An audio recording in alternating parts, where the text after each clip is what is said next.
আসসালামু আলাইকুম। আমি মোহাম্মদ কামরুল হাসান। আমি বাংলাদেশ ইউনিভার্সিটি থেকে 2015-তে ব্যাচেলর করেছি। আমার মেজর ছিল মার্কেটিং। তারপর থেকে আসলে আমি ওয়ার্ক লাইফে আছি।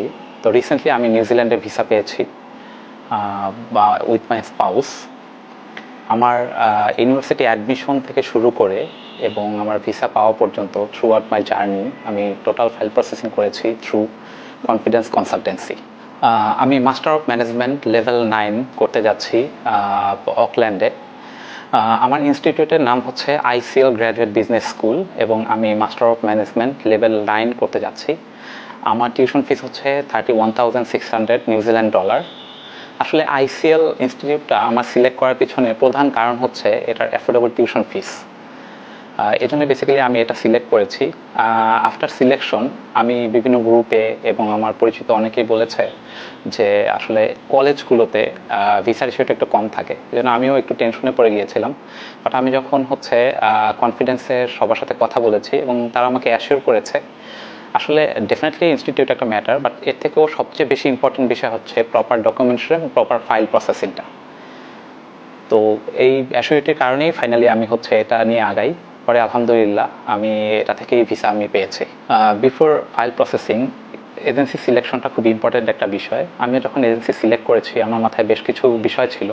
প্রথমত একটা এজেন্সির এক্সপিরিয়েন্স একটা পার্টিকুলার দেশে কাজ করার মতো কেমন, দ্বিতীয়ত ওই দেশের কতগুলো ইউনিভার্সিটির সাথে তাদের ডিরেক্ট অ্যাফিলিয়েশন আছে এবং প্রিভিয়াসলি তাদের ভিসা সাকসেস রেশিওটা কেমন। এটা মাথায় নিয়ে আমি যখন এগিয়েছি, ফাইনালি আমি যখন কনফিডেন্স কনসালটেন্সিতে এসেছি এবং তাদের সাথে কথা বলেছি, দেখেছি তারা নিউজিল্যান্ডের এমনিতেও খুবই কম ইউনিভার্সিটি, 8টার মতো ইউনিভার্সিটি, এবং আমি দেখেছি তাদের 4টা ইউনিভার্সিটির সাথেই তাদের ডিরেক্ট অ্যাফিলিয়েশন আছে। ইভেন তো অনেকগুলো কলেজ যদি নাম বলি তাহলে আমি প্রথমে দেখেছি university of Waikato, university of Lincoln, university of Canterbury, even তো এআইএস, ইভেন আমি যে কলেজে পড়তে চাচ্ছি আইসিএল গ্র্যাজুয়েট বিজনেস স্কুল, এটারও তারা ডিরেক্ট অ্যাফিলিয়েটেড পার্টনার। আমি শুধু এটা শুনেছি তা না, আমি এটা ক্রস চেক করেছি এবং তাদের পোর্টালেও আমি তাদের নাম দেখেছি। এরপরে ফাইনালি আমি ডিসিশন নিয়েছি যে না, আমি তাদের থেকেই ফাইল প্রসেস করব। ডিউরিং মাই জার্নি বেসিক্যালি আমার বেশ কিছু প্রবলেম ছিল, স্পেশালি আমার ফান্ডিংয়ে আমার স্পন্সরের কিছু প্রবলেম ছিল, তারা এটা ক্লিয়ার করছে।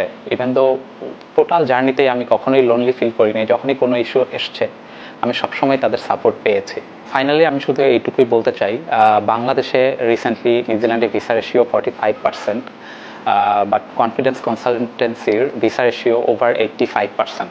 ইভেন অন্যান্য যে কনসালটেন্সিগুলো আছে তারাও ভালো কাজ করছে, কিন্তু তারা ম্যাক্সিমামই আমি দেখেছি B2B পোর্টালের মাধ্যমে কাজ করে। এজন্য আপনাদের অফার লেটার ঠিকই আসবে ইউনিভার্সিটি থেকে, বাট তার টপ নচ কোয়ালিটি যে ভিসা প্রসেসিংটা এটা এনশিওর করাটা খুবই তাদের জন্য টাফ হবে। সো আমি শুধু এইটুকুই বলবো যে before taking your final decision, আপনি নিউজিল্যান্ডে আপনারা পড়তে যেতে চান তাহলে অবশ্যই before taking your final decision একবার হলেও কনফিডেন্স কনসালটেন্সিতে এসে আপনারা আপনাদের ফাইলটা চেক করে যাবেন। ইনশাল্লাহ আপনাদের ডিসিশন মেকিংয়ে অনেক হেল্প পাবে। ধন্যবাদ, ভালো থাকবেন। আসসালামু আলাইকুম।